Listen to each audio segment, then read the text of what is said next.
Hi, and welcome to part 2 to chapter 17. We're talking about employee benefits, specifically retirement plans. So we left off at the 403B plan. Now, a 403B is very similar to a 401k. The difference is that the 403B is specifically used for public education systems and tax-exempt organizations. And in the 403B, the employer can choose a mutual fund selection to be invested in or a tax-sheltered annuity. Now, so there are a lot of similarities between the 401k and the 403B plan.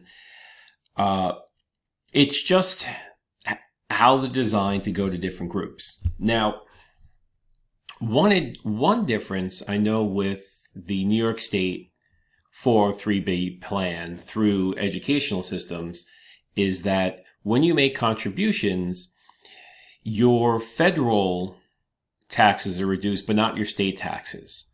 And this is because when you retire and you withdraw money from your 403B, you will not be taxed by New York State, only by federal government taxes.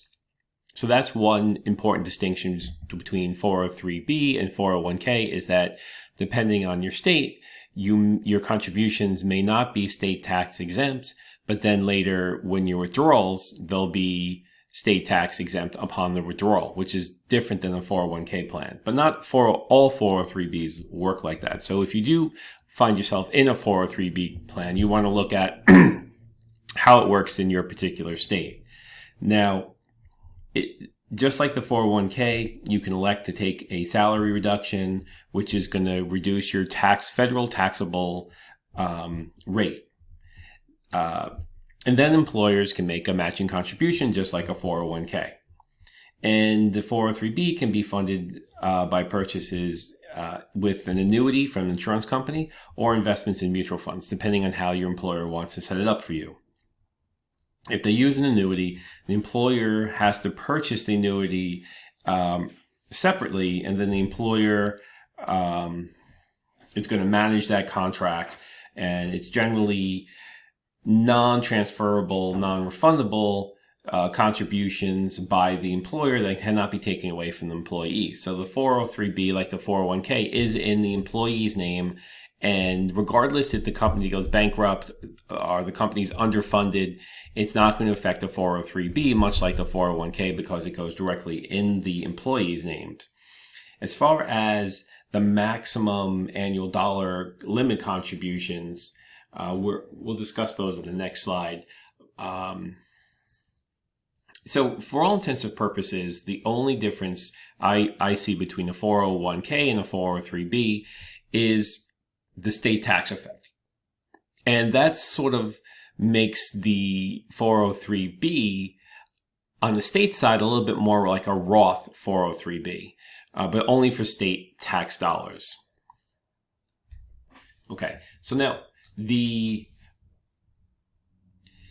as far as the contributions, in 2018 it was $18,500. In 2021 it's $19,500. With the catch-up going from in 2018 $6,000 to 2021 $6,500. And there's also a Roth version of the 403b, just like there's a Roth version of the 401k. So these two plans, the 403b and the 401k, mirror each other pretty closely. Now, in any of the homework assignments, if you use 2018, 2019, 2021, 2022, 2025 elective deferrals, it just state which year you're using electoral deferrals for the assignment, because they're all correct depending on what time frame you want to discuss the question in, or what time frame the question is. Some questions will say in the year 2018, if you were to set up a 401k retirement plan, what would be your suggestions? You know, or the assignment may not specify a year, so there you're free to use any year you want. Okay, now there is a simplified employee pension. So this is a retirement plan which an employer contributes to an IRA established for the employee. So this is a much simpler, less expensive plan to set up, and they're available to businesses, of any size. So it's not just to small businesses, but also larger business, self-employed businesses,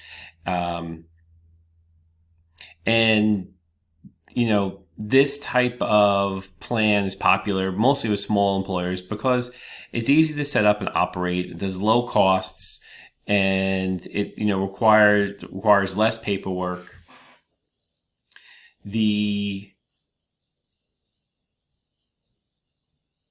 But the thing is, the one thing about this is that the employer must contribute equally for all eligible employees. So if they can give everybody $5,000, everybody $2,000, it's just equally, and employees can't make a contribution. And the vesting is immediate, which is an important aspect of this. So think of it like this. If they have a simplified employee pension, it's going to work very in a similar fashion to an IRA, where they're just going to put money in every employee's account on an equal basis. So they might just say everybody's going to get $2,000 into this IRA account. And that's that. That's why it makes it so simple, because it's your IRA account, so you can go in and then purchase whatever investments you want within your own account. So it's a simple solution for small businesses that want to help employees, encourage them to save, but yet don't want the complexity of a 401k plan. Now, there's also something called a simple IRA plan, and this is what we call an incentive match plan for employees. So it's limited to small employers or employers with fewer than 100 employees. So what we're looking here is not really the size of the dollars or revenues, but the amount of employees, and that these employees do not maintain another qualified plan. So you really can either do the simple IRA plan or the 401k, but not both.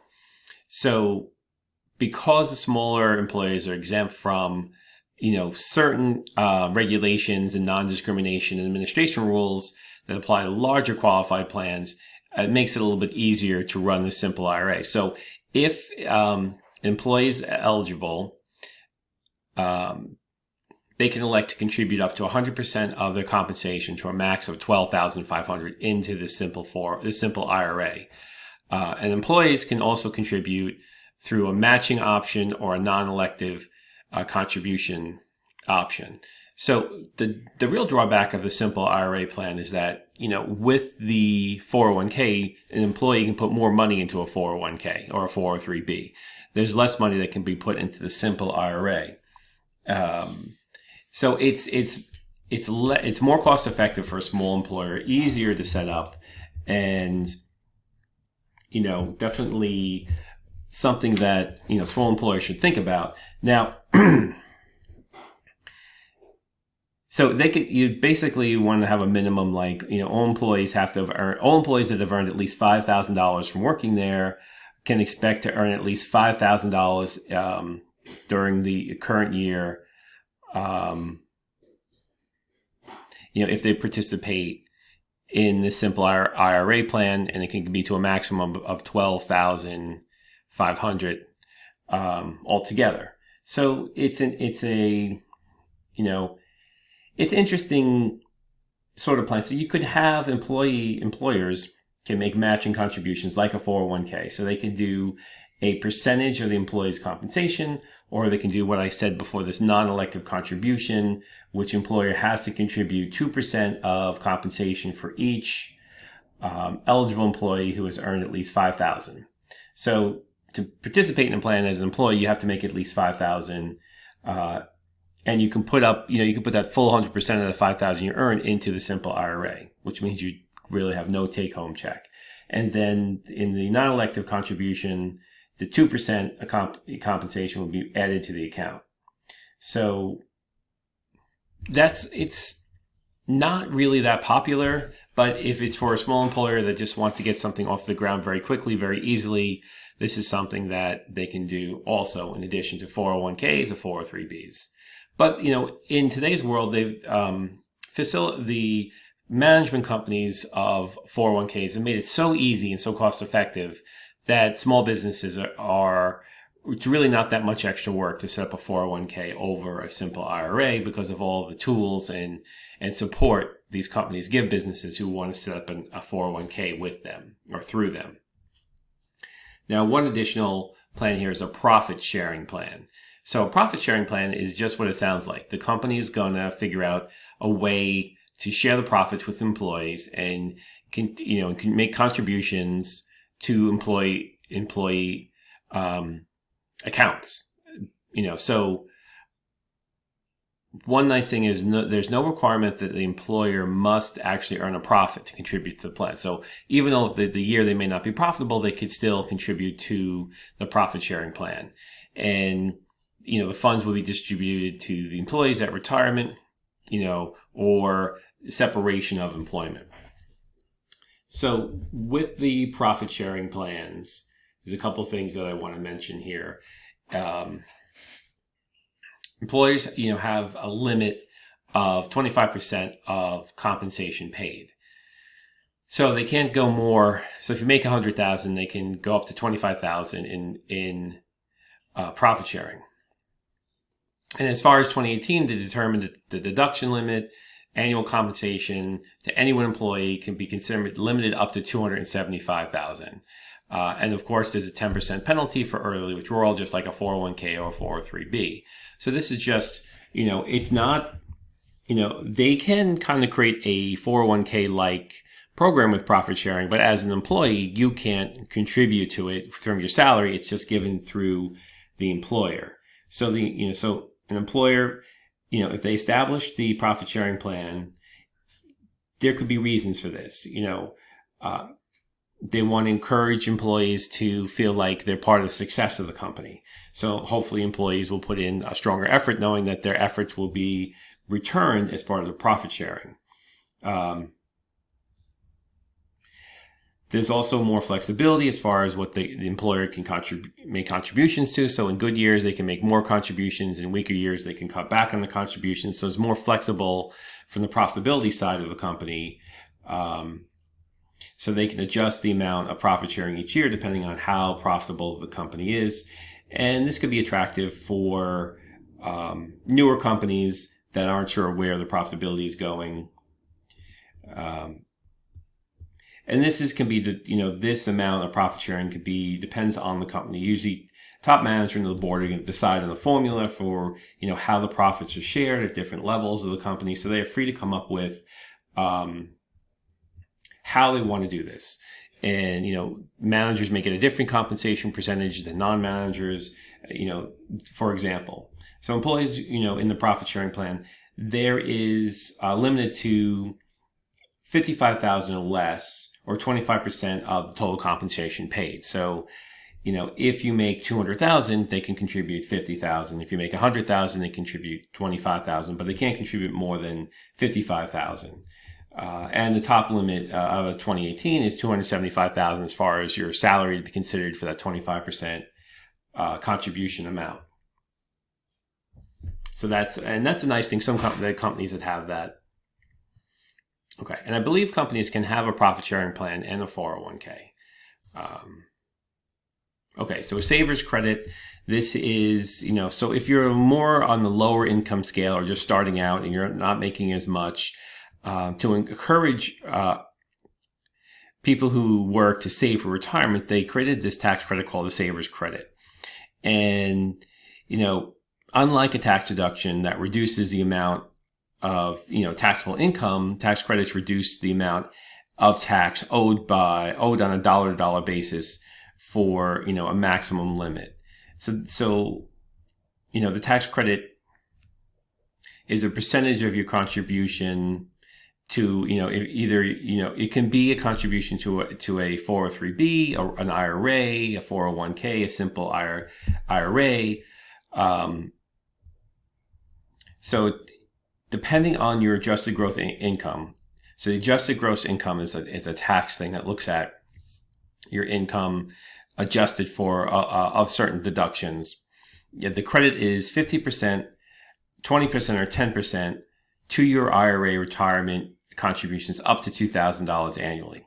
So the credit is good for $2,000. So basically, if at the end of the year, if you owed $6,000 in taxes and you're eligible for this credit, you would only owe $4,000 in taxes. So it really would be, a deduction in your taxes. And this is, the amount of dollars you need to earn to qualify changes every year. So you could look that up, but it's at a very low level. Okay, so for the Savers Credit, this is information from 2020, which is different than what's in the textbook, just if you want to be updated on the Savers Credit Bill maximum adjusted rates for getting the saving credits. Now in the book, they're going to give you the 2018 Savers credits, which you could use for any of the homework questions on this. And you can see that there's different levels. So here, I'm just talking about the maximum rate. Now here is percentages of your contributions as far as the credit rates. You may only get, 50%, 20, 10, depending on which of the income fields do you fall into.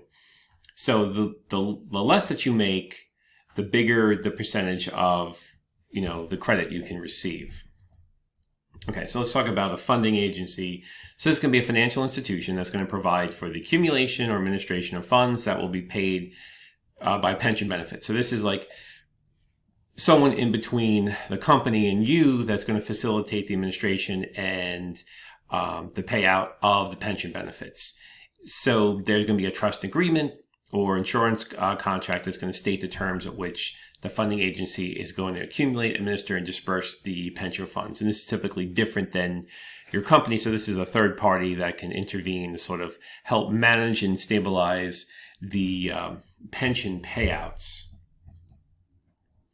So, and they have a couple different plans here. So let's look at the trust fund plan. So, most private pension assets are invested in the trust fund plan. So that's number one. Under the plan, all contributions are deposited with the trustee who invests the funds according to the trust agreement between the employer and the trustee. So the trustee can be a commercial bank, individual, or an individual trustee. So this is just the most common type, and this is just a third party that's going to manage the pension. And this takes a lot of risk and work away from the main company when they hire a trust funded plan. Now, a separate investment account, this is going to be a group pension product offered by, say, a life insurance company. So life insurance companies do make pension products, and it's going to operate similar to a mutual fund. So, and the name comes from the fact that in separate accounts are segregated from the insurer's general investment accounts that are, backed by policies provided by benefit guarantees. So they're just in a separate account to denote that they're a separate pension for a certain group of people. And they can offer several separate accounts, each with different investment goals depending on what's going to meet the particular need of the retiree. So pension contributions can be invested in stocks or bonds or, other types of investments. And then the last thing we're going to talk about is the guaranteed investment contract. So this is, again, a life insurance product basically made for pension plans. And the plan then is a lump sum deposit for a set number of years. And the insurer guarantees a fixed or floating interest rate as well as a guarantee of against loss of principal, which means you're not going to lose any money of the money you put in, and they're just going to grow it based on a rate of compounding.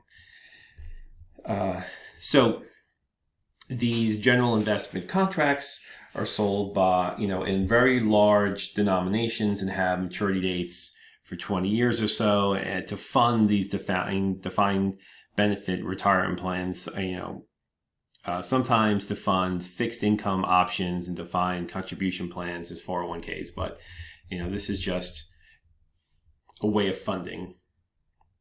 Okay, so let's talk about some problems, with the qualified retirement plans. So these are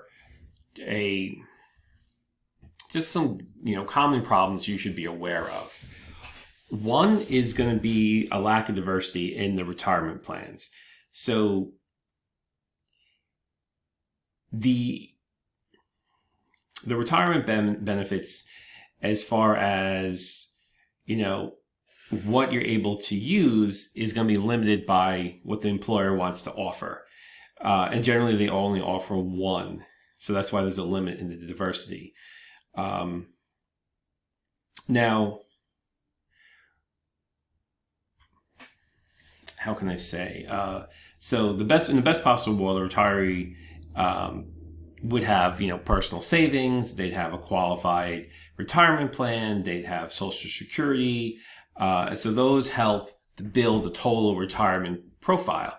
So if we look at, what the employer offers, is generally just one thing. They usually don't offer multiple, or they can't. So a public company that's for profit can't offer a 403B. They can only offer, a 401k or or a similar type of plan, like a simple IRA, but they can't offer more than one. Now, as far as the 401k and IRA account balances are, for the average retiree saver, they really lack the amount of fundings that they should have.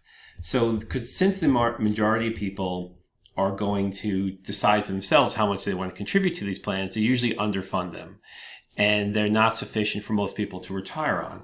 And if you look at some of average balances by age group in these plans, you'll see that they're kind of lacking.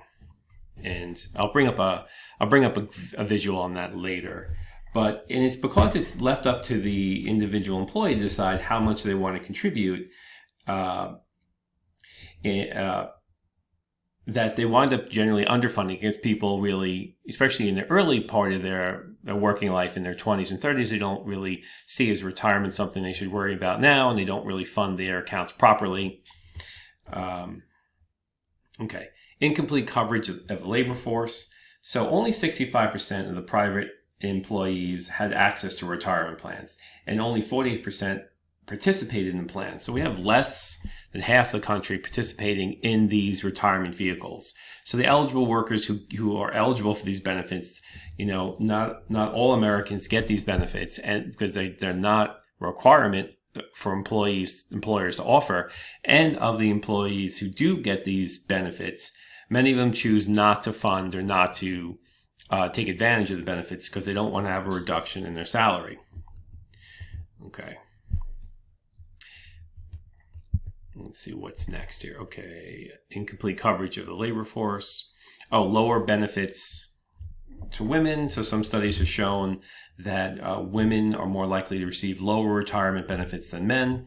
And I think that also has to do with that because of the wage inequality, women sometimes earn less than men. So many of these retirement vehicles are based on percentage of income. So that's something that should be looked at, making these plans more equal between men and women. There's limited protection against inflation. So most of these retirement plans, where the benefit depends on the value of the employee's account at retirement. So a lot of retired workers don't accumulate their account balances in order to provide a lifetime of income, factoring in the effects of inflation, which is going to, so if your retirement benefit is $3,000 a month, in 20 years from now, that might be equal to only $1,500 a month today. So something that, a lot of times inflation is ignored when retirees are figuring out their money that you can need for retirement. Okay. Workers spending lump sum pension distributions. So this could be under a category where employees take away from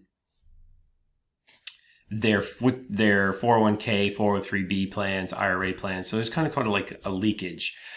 So what happens is during your life, you might have take a distribution early from your investment account, pay for your children's college, to pay for a new house, for unemployment, some kind of emergency where you raid your 401k to help maintain your lifestyle. So sometimes this is unavoidable, but typically because you can get a distribution from your 401k or 403b, or you can also elect to stop contributing to it in tough times, many people have this funding gap where they have a leakage of the amount of contributions or the total, deposits in their retirement vehicle. Now, and this also can occur when you change jobs. And sometimes you might change jobs and you might cash out your retirement plan and not move it over to the next job. So can all affect on losing, your, some balance in your account. Now, other mistakes that, investors make, it's been noted that we talked about that common mistakes in 401k plans earlier in the lecture. But, typically, many employees are not financial experts, are not financially educated, and they don't have the temperament to become successful investors. And they make, common mistakes that amateurs make when investing. Some are too risk adverse, meaning they want to avoid any risky investments like stocks. Others are too overly risky. Some people panic and sell their, remove their funds to cash if there's a stock market disruption or correction. So typically employees are not given proper education or don't come into the company with the proper knowledge about how to manage a portfolio of investments. And I'm going to go over this later in this lecture in a few minutes. I have a spreadsheet I want to show you. But typically in employers don't educate employees, and employees don't seek the education to know how to be an effective investor. And that's probably the number one reason why people fail to have enough money saved for retirement. I would say number two would be underfunding their retirement accounts. So here's some average balances for 401k accounts. So if you're age 20 to 29, the average balance is $13,000 with a median of $5,000. So the median balance for people just getting started in their careers is $5,000. So that's at age. Now, if you go the next 10 years, 30 to 39, you get average balance of 46, 40 to 49, 110. And then you're getting into retirement age, 188,000. And then the actual retirement age, 200,000 with a median of 67,000. So you can see here that clearly, if you're going to retire at age 65, you should have about $2 million in $1 to $2 million in your retirement account. So you can see how on average, the typical investor in these 401k accounts is woefully underfunded in this country. Okay, so let's look at this. I have this spreadsheet here that I want to go over. So let me make this a little bigger. Okay, so in this spreadsheet, we're going to look at a couple examples here. Now, I put this spreadsheet on the Blackboard that you can look up at any time. So as far as the, any IRA or 401k, you really only need 4, when you're starting out as, age 20 to 29, you really only need the 4 funds to get adequate diversification and sufficient risk in the beginning of your portfolio.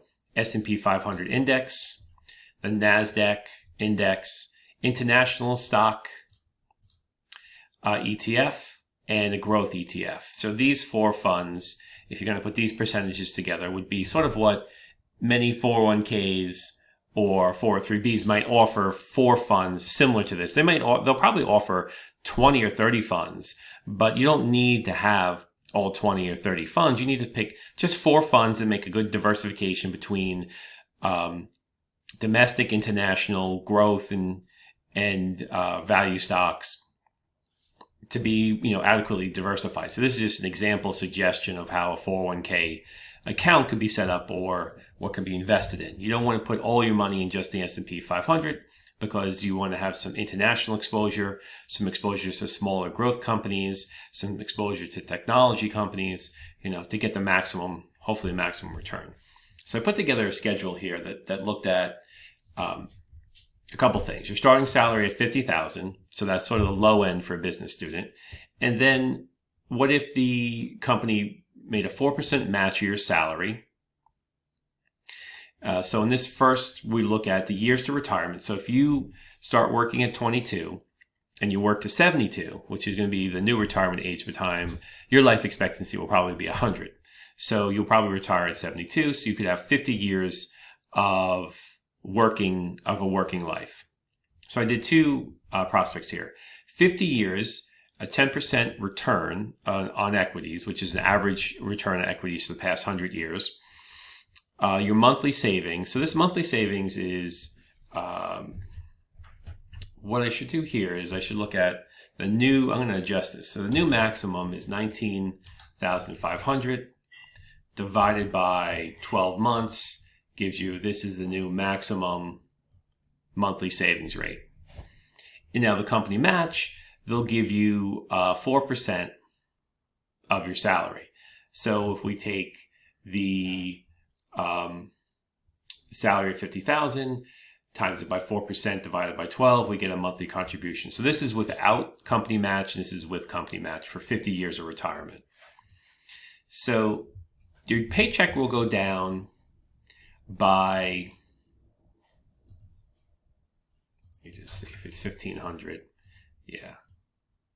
So your paycheck, let's put this back, when it's back to 1,600. Your paycheck will go down by $244. That'll be a change in your paycheck.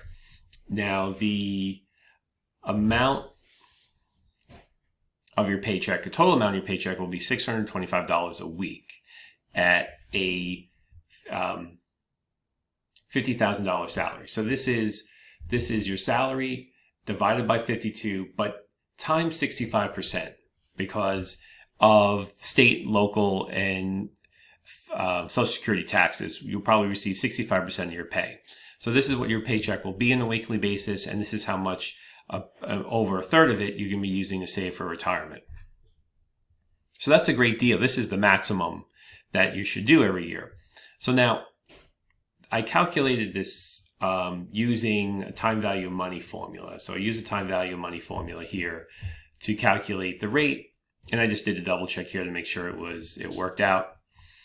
So you could save $28 million, have $28 million saved if you follow this simple formula of investing in four balanced mutual funds in equities for 50 years with no company match. If the company does match, it raises your balance to $31 million for retirement. Now, let's say you want to take the first 10 years off. So you don't want to save anything between age 22 to 32, but you're still going to work to 72, which means you're going to have 40 years of retirement. Just by taking the first 10 years off in your retirement savings, your retirement 401k balance goes down to 11 million by taking that first 10 years off. So it's crucial that you sacrifice and you invest in your 401k plans for those first 10 years. Otherwise, you lose about $20 million of retirement money. So think about it. Saving $244 a week for the first 10 years of your working career will equal $20 extra million upon retirement. It's well worth it. Now, say you don't want to start saving until you're 42 and you only have 30 years left to retire. Now and a lot of people do start saving at age 42 and they start thinking about it. And by that point, you're only going to have $4 million in retirement savings. If you retire 20 years before, if you start saving 20 years before you retire or 10 years before you retire, it goes down even more. So let's look at a better, more optimistic case scenario. Maybe your starting salary will be $60,000, which is pretty much the starting salary for undergraduates. And your company is going to contribute 5% of your salary as a match. So now in this case, we're again going to move this up to the new limit, annual limit, divided by 12. And we get the new annual. So I'm going to bring this down. This is new monthly savings maximum. So this is what you're going to save on a monthly maximum. This is what you're going to change in your paycheck. So it's the same. You're contributing the same amount. However, because your salary is $60,000, you're getting a higher contribution, your total contribution is going to be a little bit more. So instead of $31,000, you get $31,700. $1,260. So making $10,000 more a year doesn't really change too much as long as you're making the maximum monthly savings. So the maximum monthly savings is going to not affect your, let me format this, not affect your total balance savings too greatly, as you can see if you're comparing the two, but it does give you a few extra $100,000 difference. Now, so you can see, I think everybody would want to say that, yeah, I want $31 million upon retirement. So if you want $31 million upon retirement, stay invested in stock equities to get that 10% annualized return. Make the maximum monthly contribution of $1,625. This will change your paycheck by about $244 a week, because you're not paying tax on this money. So that's why it's not going to be closer to 400. It's going to be only 244 because we're factoring you're not going to pay taxes. And then these could be your possible savings account balances. So in the worst case scenario, if you only start saving 10 years before retirement, you're likely to only have $375,000 for retirement, which just isn't enough. So sacrifice while you're age 22 to 32 and save the maximum in your 401k or 403b that you can, and invest it in a diversified mix of stocks and stay invested. Don't do any market timing. No one can really time the market. No one is a market psychic. So you never know what's going to happen. So just always stay invested. In the dollar cost averaging means, since you're putting the same amount of money in the market every week, you're going to be buying more shares when prices are cheaper and less shares when prices are more expensive. So naturally, the dollar cost averaging will save you from any type of market timing. So you would not need to do any market timing because you will naturally collect more shares when share prices are cheaper and less shares when share prices are more expensive. So just set it and forget it, and you'll have a very well-funded retirement. So that would be my suggestion for doing well. And you can check out this spreadsheet. Is in the Dropbox under PowerPoints. So you can check out this spreadsheet and play around with these calculations. Now, let's just do one sort of adjustment here. Maybe you want to just invest in government bonds at 3%. So at 3%,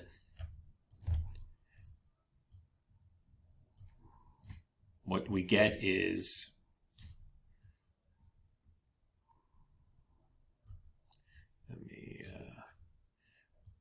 I want to copy this. Just want to get this grid formatting correct here so it doesn't look like that. Okay.